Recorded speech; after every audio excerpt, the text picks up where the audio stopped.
welcome to another episode of the Nothing Podcast, a podcast where you talk about anything and everything all in one.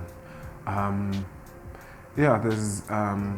trying to really focus mostly when it comes to content creation and helping out people create new content and better content and how to optimize the content that you may already have when it comes to using the power of social media out there. Because one of the things that I do on a professional level is I do digital marketing, so I help mostly focus on smaller businesses and enterprises to grow their social media presence and get the brand more visible when it comes to their online presence.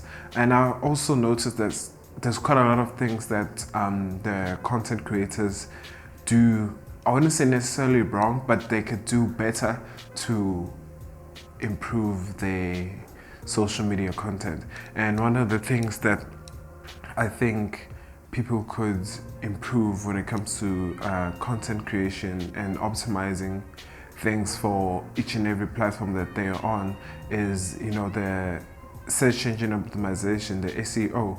There's so many people that are not realizing how important that is, not only for how good the content is going to do in the few days or hours that it's launched, but also in the long run. There's so many content that people are still going to every single day because of the way that it's worded and the way that the people who optimize the content, it's so much better because people can go and search for those specific things in those specific niches and genres every single day to try and find for those content for that specific content. And one specific type of content that comes to mind that is always going to have a lot of views and stuff like that is educational content. I mean, especially stuff like when it comes to like the math, science, and all sort of stuff like that. There's so many people that are always going to be searching for that specific content, whether it is high school kids, university people, people that want to do research into one specific genre or niche. I feel like those specific contents will always do good because there'll always be people that are going to be looking for it, whether it's recipes and educational content, or when it comes to tutorials, when it comes to tech products, because people are always buying phones, always buying cameras and all sorts of things like that are sort of like recyclable content, especially when it comes to the educational content. Educational content is something that is always going to be searched for because each and every year education is one thing where there'll always be someone that's going to need guidance when it comes to a specific topic and a specific content when it comes to like that. So optimizing media when it comes to social media content and your online presence is incredibly important because it helps the viewer to search for your content easier. And there's quite a lot of things that you can do to optimize your content for online visibility. One of those things being go do research when it comes to specific keywords in your niche and genre. And one of the things that I specifically use to do some research when I'm looking for keywords in specific genres or niches, as I use Google Keyword Planner. It's very, very good for looking for specific keywords in that specific genre that you're in. It provides a lot of information that you can then use. One thing that I use in conjunction with Google Keyword Planner is I use Google Trends. So what Google Trends determines is it looks up specifically the searches that people are searching for when it comes to that specific topic. So it will give you the time of day that people are searching for that content. It doesn't really give you the demographics, which I feel like will help you quite a lot. But yeah, so Google Keyword Planner and Google Trends in conjunction with each other really help you to check which specific keywords people in your niche or genre, whether your niche might be makeup, you're doing lifestyle content, you are doing traveling content. It'll help you to see what people are looking for. And also on TikTok, you could use their creator search to see a lot of insights when it comes to what people are searching for on TikTok and what people want to see when it comes to your specific genre. That key search planner in TikTok really helps a lot because it uses your specific analytics and it provides research and information based on you and the things that your followers and people that like your and engage with your content specifically are looking for. So yeah, that helps a lot. And also right after getting all the information from Google Keyword Planner and Google Trends, is what you then need to go do is write very engaging content, whether that is the actual keywords in either your YouTube description and also the titles of YouTube, specifically now referring to YouTube videos, can make or break a video.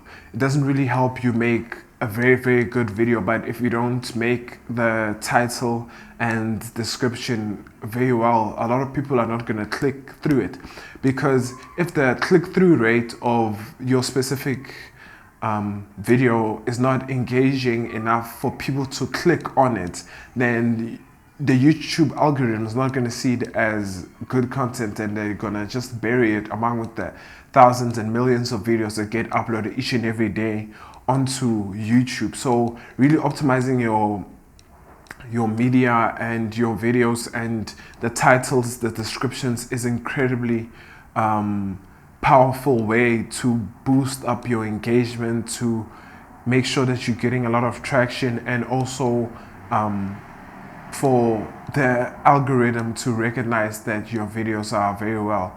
And one thing that goes hand in hand with the titles and the descriptions are creating very engaging thumbnails. So whether it is thumbnails that you're gonna generate for the little squares on Instagram, thumbnails you're gonna generate for YouTube and TikTok, generating thumbnails is the first impression. Basically, it is how you captivate the audience and how you're gonna make sure that each and every person that's gonna see your video while they're scrolling on YouTube is gonna click on it, because engaging very eye-catching thumbnails really helps a lot for the viewer that is looking for your content, and to also get new subscribers when it comes to YouTube specifically. And another thing from there is also promoting your content on all your social media platforms. And one thing that I've noticed, especially when it comes to Instagram specifically, promoting, let's say you do YouTube videos, promoting YouTube videos and stuff, adding links to your stories, it does help for people to go see that. But because one thing you have to understand when it comes to all of these social media platforms is none of them want the user to leave their platforms. So they'll do anything possible to make sure that the user stays on Instagram or Facebook or Twitter or YouTube or whatever. So a lot of them have like built-in browsers. So if there's like a specific link or anything with that you click on Instagram, it won't really take you to, let's say you post a YouTube video on your Instagram story, it won't really take you to that specific link that to the specific app, I mean, that you want your users to go to, because it's much easier than if I click on a link on your story and it redirects me directly to the YouTube app, and from there I can just subscribe. A lot of what happens a lot on the socials, especially one thing, a problem where I see it is on Instagram.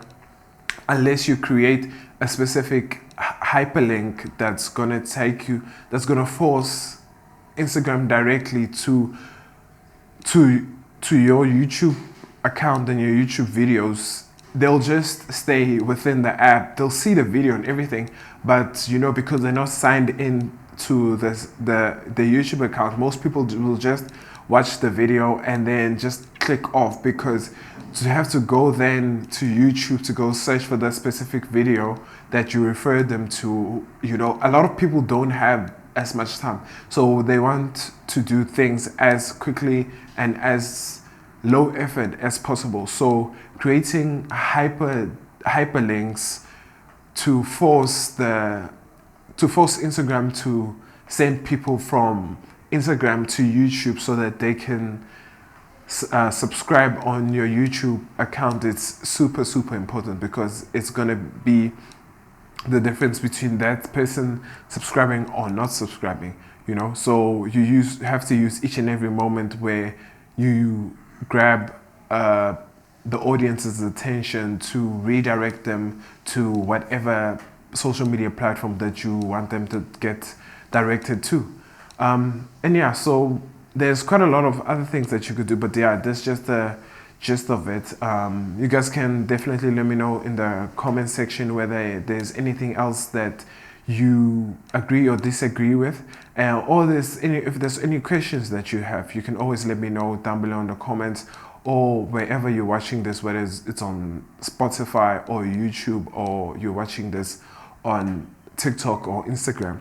And there's specifically when it comes to content creation, now in the month of November, there's going to be lots of Black Friday specials and things like that. So if you've been eyeing a specific piece of equipment or anything really, whether you've been eyeing a new fridge, a new TV, now is generally the time to go get it.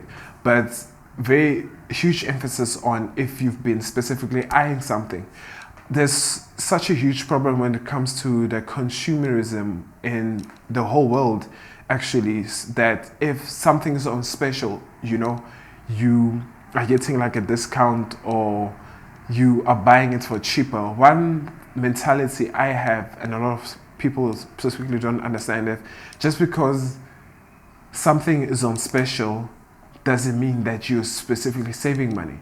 Just because this TV is down from 5,000 Rand to 3,000 Rand doesn't mean that you're saving 2,000 Rand. You're spending 3,000 Rand. Unless you've been looking for that specific thing and you need it, there really isn't a need for you to go and buy it. And there's so many people that you see, there's like, unless it's like things that you specifically you're gonna need. For instance, if it's like food, sanitary products and stuff like that. Obviously, like, let's say for instance, when it comes to soap and you are at Checkers and stuff, and they say buy 3 for a price of 2, and you're always gonna need soap because you're always showering, bathing and stuff like that. So unless it's something that you need, something that you've been eyeing on, so many people get so caught up into the consumerism of Black Friday and special deals. Unless it is something that you have been specifically eyeing and looking for, I really wouldn't advise people. There's so many things, especially with how expensive things are these days.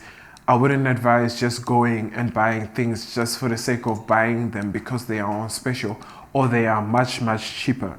So it is very important to go do your research. Is that thing actually on special?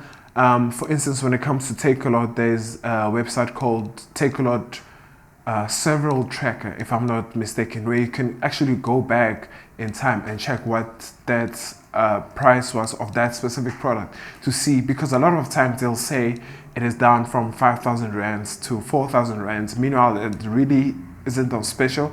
They'll just go put the default price listing up so high so that it looks like it's on special. And a lot of people tend to fall for this because it genuinely looks like a special, especially when they like mark down the product by like 1,000 rand or a few hundred rand and stuff. But just go do your due diligence. And I know there's so many other shops out here, like whether it is Game or Macro, that do price matching. So what price matching is, where if a certain store has that specific product that you are looking for at a discounted price, whether it's Game or Macro or whatever, that store will actually match that price for you, so that you don't have to go to that store to go buy it. They'll give it to you for a discounted price. So always, what I always recommend people doing when you are buying something, it doesn't matter where you are, just look up that thing on the internet, search the name for it, and see if it's cheaper somewhere, and ask, if maybe they'll price match the thing for you. Because so many people don't do that research of actually going to look for cheaper alternatives and cheaper prices somewhere, because a lot of people are just so caught up in their daily lives, which I don't really blame them. We are all busy when it comes to lives and getting the things that we need conveniently. And yeah, so there's one other thing that's been on my mind is, I think one thing I'm going to try and incorporating into the weekly episodes is maybe like a overrated, underrated sort of thing. And one thing I've been thinking about for quite some time now is Jaden and Willow Smith would probably be some of the greatest artists in our generations if their parents weren't who they were, if they didn't have a safety net especially when it comes to financial stability. They'd be some of the greatest musicians in our generations if they really, really had to go in. Most of the things that they do, if you're into that sort of music, it's quite phenomenal. I mean, the last album that Willow dropped was quite good, and a lot of the things that Jaden has dropped has also been quite good. So I feel like they are very underrated when it comes to the pure artistry in our generation, and there's not a lot of artists actually out here that can compete with them on a pure artistry standpoint. And it's my own opinion and I stand by it. You can let me know if you agree or disagree down below in the comments section.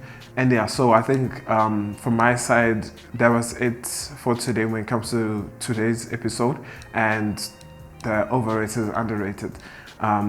Comment where you're watching this from. You can comment the town or city, whatever that you're watching this from. And thank you for being tuned in for today, and see you guys next episode of the Nothing Podcast. Cheers, guys.